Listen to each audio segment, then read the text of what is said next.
John Porler was an upcoming content creator with an unstoppable momentum, but in just a matter of days, he went from being a rising star to one of the most hated people on Twitter. What's the reason? His rise to popularity baffled many people in the Osu community as they wonder where and how he got to this place in the influencer circle, labeling him an industry plant, combined with a series of so-called jokes that many found to be not only offensive but outright disturbing. And as you expect, the internet wasted no time in tearing him apart. To understand how John Porler got caught in this chain of events, we first need to understand how he got famous in the first place. John Porler was born and raised in Buffalo, New York, and later moved to Texas in order to get zero ping in Fortnite. I did not get a crazy spawn point. I live in Dallas currently. I've met a lot of pro Fortnite players because Dallas is the servers for Fortnite. Booga also lived in this building. Booga asked for my Twitter. I met him in the elevator. He asked for my Twitter. I didn't have Twitter at the time, so no Booga follow, L. He was one of the many teenagers that made content on an app called Musical.ly. From this moment forward, John Porler became fascinated with the world of content creation as he stated that he learned how to edit and remained a full-time editor since the 7th grade. I've been a full-time editor since 7th grade of school. I edit every day. I've been giving my all into Photoshop. Now that I'm making thumbnails, I practice Photoshop all the time. If you truly work hard every single day, you can't fail. This was also where his original username came from, Zuzpeg, short for Zucchini Spaghetti. My original name on TikTok was Zucchini Spaghetti. I made that name on Musical.ly, bro. I was on Musical.ly before it was ever TikTok in middle school.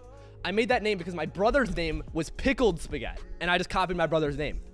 Because I thought his TikTok was really funny. And we made those really shit post TikToks in the beginning where there'd be like a girl crying with emotional music on one side and you duet it doing like a Fortnite dance and like jumping on the camera. If anyone remembers that trend, shout out you guys.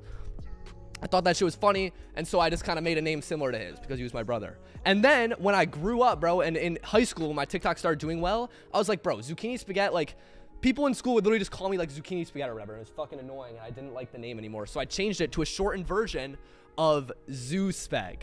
That's where Zuzpeg came from. It's short of Zucchini Spaghetti. And then, yeah. As he reviewed that the reason behind this change was due to his classmates calling him Zucchini Spaghetti, something that John Porler didn't find too amusing. He then later changed his handle to John Porler as he wanted to rebrand himself as an Osu content creator. Being experienced in content creation doesn't mean that things will be smooth sailing for John Porler, as he had attempted and failed across the years in pursuit of Osu content, but his passion is evident in the fact that he keeps trying despite failing multiple times, which led to where he is today with his John Porler channel. He disclosed that the reason for his comeback to the Osu scene was due to Shimo, another Osu YouTuber / streamer. They've been friends for a long time and were seen in multiple TikToks together on John Porler's TikTok account. I met Shimo on the bus in 6th grade and we played Fortnite together. Leaked, I guess.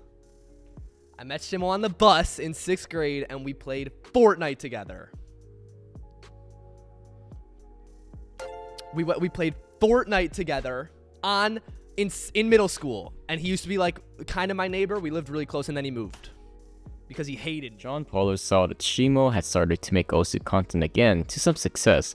Thus, he decided to give Osu another go. It didn't go too well at first. He didn't explode in popularity or had any exceptional videos, but the knowledge and efforts were there. This would go unnoticed until John Porler uploaded a video where he got banned in Osu, with another video where he got banned 4 times in the popular Osu streamer's chat, Binti. These uploads would earn John Porler a small following as people found his over-the-top reactions funny and entertaining, much like another streamer whose reaction farming as of today. Come to the end of 2024 and the Osu World Cup was happening. John Porler decided to stream himself reacting to the tournament like many other Osu streamers at the time. But there was a difference. BTMC took notice of John Porler. John Porler would then be reached out and the two clicked.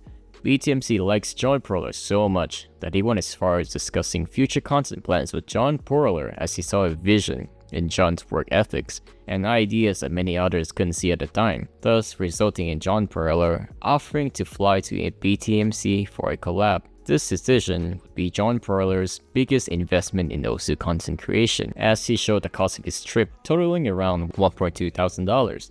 all of which he paid out of his own pocket. His investment paid off, however, as he ever was able to cement himself in BTMC's stream and maintain the energy that retained people's interest. This is the start of when people started to become suspicious of John Porler's growth, as John Porler has tried and failed multiple times in the past. No one knew of him or what he did until now. It came as a surprise to see someone pop out of nowhere and suddenly land a collaboration with the face of Osu, so they got to typing. John Porler became hated, was caught an industry plant, received death threats, even received an Aaron video where a lot of the info in the video were debunked by John Porler himself, which is why the video was taken down only 30 minutes after uploading. The situation had garnered so much attention that even BTMC himself spoke out on Twitter about John Porler, defending him. This came as a surprise to everyone, as BTMC rarely does address drama, let alone someone else's drama. But it doesn't stop there. A compilation of clips went viral in the community, showing multiple instances where John Porler had made some less than savory jokes about being suggestive with minors and underage anime characters. This, of course, enraged the Osu community, as they draw the line at supporting someone who makes these kind of jokes. Some even went as far as calling John Porler an actual predator. While John Porler disclosed on stream that those clips were taken out of context, and some jokes he regretted as soon as he said them,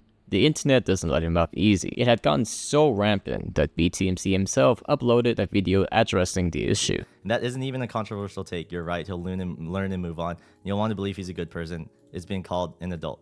Listen, that's basically it. Okay?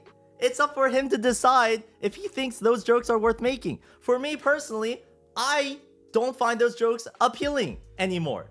All right? It's just not for me. All right? I don't even want to touch that subject. It's weird. All right? I'm not going to make those jokes. I'm pretty sure I used to make those jokes.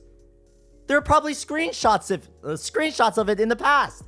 But it's just not for me. I grew up as a human. Big deal. Where it can be summed up to, John Porler made a dumb joke, and it's good that he's getting criticized for it. It's a part of growing up and becoming an adult. BTMC also remarked that people who get upset on the behalf of others are fucking stupid, as they're not doing anything for the actual victims. John Porler, a name that just a few years ago meant nothing, as he kept failing and failing.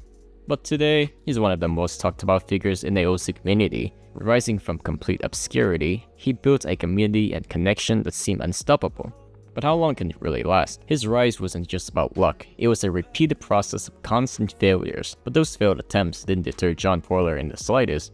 Of course, no rise to fame comes without a few bumps in the road, and in John Porler's case, those bumps were massive, as he garnered the attention from the internet, both positive and negative. All the spotlights are now on him. From being labeled as an industry plant to a child predator, John Porler found himself at the center of multiple controversies. Some people called him pathetic, others defended him as a genius who simply played the game better than anyone else. Despite the ups and downs, John Porler's impact is undeniable, whether you love or hate him. He created an impactful and noticeable change in the Osu content scene and raised the standard. But the real question is, can he keep it going? While the internet, mainly Twitter, is still throwing accusations and labeling John Porler as a child predator, he has already moved on and fully embraced the industry plant title and continuing to establish connections through IRL streaming, most notably Jason the Ween on his recent stream. It seems that with enough supportive figures, he's able to leave his distasteful sense of humor in the past and will continue moving forward, whether the Osu community likes it or not. There's no secret behind my growth or my success. I've worked hard at every single thing I've done. I have failed at 99% of the things I do. I fail and fail and fail and fail. You'll never find someone successful in business who hasn't failed. I don't know them personally, but I know investors will personally not invest in businesses of people that haven't failed yet. Because everyone fails. There's no special story behind it. I have failed and failed and failed and failed. The reason you guys are hearing about me now for the first time is because you never heard about me all the times I failed. I could have just given up then. You never would know who I was. But if you truly work your absolute hardest every single day, you can't fail. It's not like, oh, I failed. Oh, well, at least I tried my best. No, if you truly tried your best, you can't fail. I tried my best at previous things I failed at. But I kept doing new things. I kept trying new things, and I kept giving my best. And you can't fail. There's no secret behind it. You can't fail. If I fail at Osu content, or if no one ever found out about me from this, guess what? I'd be doing something else at my absolute best. because you can't fail. This isn't the first thing I've been successful in, and it's not the last.